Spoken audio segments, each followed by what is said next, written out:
अस्सलाम वालेकुम my dear students, welcome back. अभी हम जो है वो डिस्कस करने जा रहे हैं एवोगैड्रोस लॉ को। और एवोगैड्रोस लॉ अकॉर्डिंग हम लोग जो है वो गैस के अकॉर्डिंग उसको देखने जा रहे हैं कि इसीलिए ये लॉ जो है वो ड्राइव हुआ था कि जो भी ऐसी क्वांटिटीज़ है जैसे कि लिक्विड्स हो गया, सॉलिड लिक्विड्स हो गए, यहाँ पर गैसेस हो गई जिनके मॉलिक्यूल्स को गिनना मुश्किल है, तो उनको जो है वो हम उनके मॉलिक्यूल्स को एवोगैड्रोस जो नंबर होता है उसके बराबर रख देंगे, जो कि 6.02 × 10⁻23 होता है।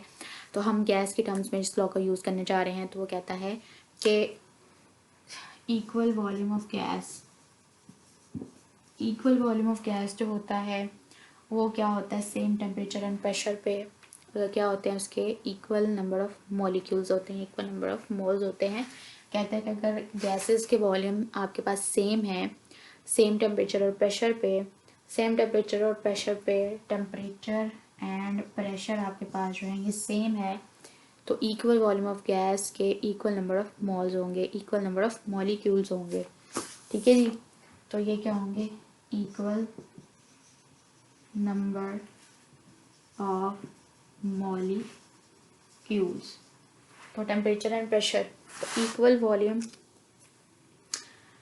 equal volume of gas at same temperature and pressure has equal number of molecules। ये इस लॉ की जो है वो स्टेटमेंट है।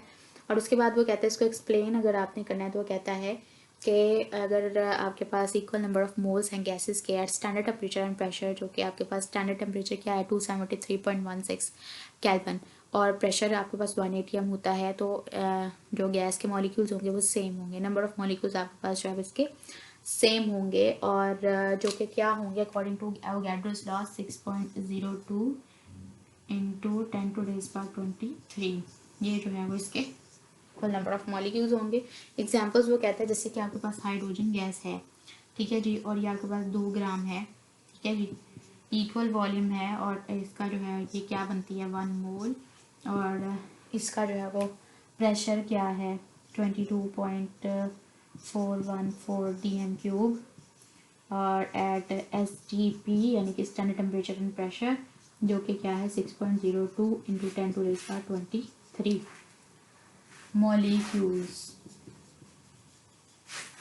ठीक है जी, जैसे कि हाइड्रोजन गैस है ना, तो ये 2 ग्राम बन रही है, और ये इसका क्या है 1 मोल, और इसका प्रेशर क्या है 22.414 dm³ स्टैंडर्ड टेम्परेचर प्रेशर, और इसके मॉलिक्यूल्स कितने हैं इतने। जैसे कि ऑक्सीजन है, अगर आपके पास ऑक्सीजन, और ये आपके पास कितने ग्राम बन रही है 32 ग्राम। मैस को कैलकुलेट किया जा रहा है ना, एक हाइड्रोजन का अगर 1 मैस है 1 ग्राम है तो 2 हाइड्रोजन का 2 ग्राम होगा। एक ऑक्सीजन का अगर 16 ग्राम है मैस तो 2 ऑक्सीजन का 32 होगा, तो 32 ग्राम, और ये इसका क्या बना 1 मोल, और ये किसके बराबर है 22.414 dm³ एट STP, और ये किसके बराबर है 6.02 × 10⁻23 मॉलिक्यूल्स। ठीक है, इस तरह से कोई भी और हैवी गैस है तो उसी के अकॉर्डिंग उसका मैस और वो होगा 1 मोल के बराबर, और वो होगा इतने, उतना उसका प्रेशर होगा, और उसके बाद उतने उसके मॉलिक्यूल्स होंगे। मॉलिक्यूल्स चाहे यहाँ पे जो मर्जी वैल्यू हो, नंबर ऑफ मॉलिक्यूल सबके सेम होंगे। ठीक है, तो ये बात वो कहना चाह रहा है। उसके बाद फिर वो कहता है कि आपके पास कोई इसमें शक नहीं है कि जो मॉलिक्यूल्स होते हैं वो आपके होंगे जी एवोगैड्रोस नंबर वाले ही। उसके बाद वो कहता है कि अगर 1 dm³ जो होता है हाइड्रोजन का स्टैंडर्ड टेम्परेचर प्रेशर पे, और उसका जो अच्छा यहाँ पे वो ये बात कहना चाह रहे हैं कि जैसे ये 2 गैसेज हैं, इनके नंबर ऑफ मॉलिक्यूल्स तो सेम हो सकते हैं, क्योंकि हमें पता है चाहे इनके मैसेज डिफरेंट हैं लेकिन इनके नंबर ऑफ मॉलिक्यूल्स सेम है। तो यही बात वो कहना चाह रहा है कि नंबर ऑफ मॉलिक्यूल्स जो है वो 2 गैसेस के सेम हो सकते हैं, लेकिन मैस या वेट जो है वो उनका सेम नहीं हो सकता। जैसे 2 ग्राम और 32 ग्राम बराबर है, नहीं बराबर, तो मैस इनका जो है वो डिफरेंट हो सकता है। और कहता है कि इनका मैस जो है वो इनके वॉल्यूम पे इफेक्ट नहीं करता, क्योंकि पहले से ही गैस के मॉलिक्यूल इतने डिस्टेंस पे होते हैं कि उनका वॉल्यूम इफेक्ट नहीं होता। एटलीस्ट जो एक मॉलिक्यूल होता है ना, एक जो इनका मॉलिक्यूल होता है गैस का, वो 300 टाइम्स डिस्टेंस पे होता है दूसरे मॉलिक्यूल की निस्बत। तो इस तरह से जो है वो इनका मैस या वेट जो है वो वॉल्यूम पे इफ़ेक्ट नहीं करता। तो ये था हमारे पास जो है एवोगैड्रो लॉ से छोटा सा था। और इसके अलावा एवोगैड्रो लॉ की एप्लीकेशन क्या है कि हम इससे जो है वो एटॉमिसिटी जो है वो किसी भी गैस की फाइंड आउट कर सकते हैं।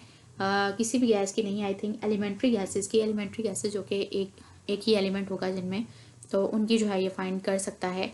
एवोगैड्रो लॉ एटॉमिसिटी यानी कि उसमें कितने एटम्स हैं। आई थिंक एलिमेंटल फॉर्म में जैसे कि हाइड्रोजन एलिमेंटल फॉर्म में, ऑक्सीजन भी, तो इनकी एटॉमिसिटी यानी कि इसमें भी 2 एटम्स हैं और इसमें भी 2 एटम्स हैं, इस तरह से एक हाइड्रोजन और दूसरा हाइड्रोजन, एक ऑक्सीजन और दूसरी ऑक्सीजन, इस तरह से कितने कितने एटम्स हैं, तो वो फाइंड किए जा सकते हैं इससे। और उसके अलावा जी हम इसका मोलर वॉल्यूम जो है वो कैलकुलेट कर सकते हैं, और हम हाँ वॉल्यूम यानी कि स्टैंडर्ड टेम्परेचर प्रेशर पर 22.41 TM³ ही है अप्लाई जो है वो इसका प्रेशर होता है, जो कि हम पीछे भी डिस्कस करके आ चुके हैं। एंड आई होप आपको ये जो है वो टॉपिक क्लियर हो गया। फिर भी कोई क्वेश्चन हो तो let me know in the comment section. I hope आपको जो है ये टॉपिक ईजी वन था और बहुत ही ज़्यादा इंटरेस्टिंग भी था। तो आई होप ये आपको अगर आएगा भी तो शॉर्ट क्वेश्चन आ सकते हैं, और बाद दफ़ा बोर्ड एग्ज़ाम में ऐसा भी होता है कि शॉर्ट क्वेश्चन को लॉन्ग बना के पूछ लिया जाता है, या फिर जो भी MBBS की जो प्री मेडिकल की तैयारी कर रहे होते हैं उनके लिए ये वैल्यूज़ को देखना जो है बड़ा इंपॉर्टेंट होता है, इनकी प्रैक्टिस कर लेना, ताकि वो ईजिली अगर कोई कॉन्सेप्चुअल, क्योंकि वो जो प्री मेडिकल वाले होते हैं ना पेपर्स, उसमें आई थिंक एक ही पेपर होता है उसमें, और उसमें भी उसने कान को सीधा पकड़ने के बजाय यहाँ से पकड़ा होता है, लेकिन जवाब एक ही होता है, तो बच्चे उसको कंफ्यूज कर जाते हैं और फिर जो है वो इसी वजह से उनके मार्क्स भी नहीं आते। एंड आई होप कि आप लोग जो है वो इजीली अंडरस्टैंड इन चीज़ों को कर पा रहे होंगे, और कोई भी मुश्किल हो तो let me know in the comment section. और थैंक यू सो मच।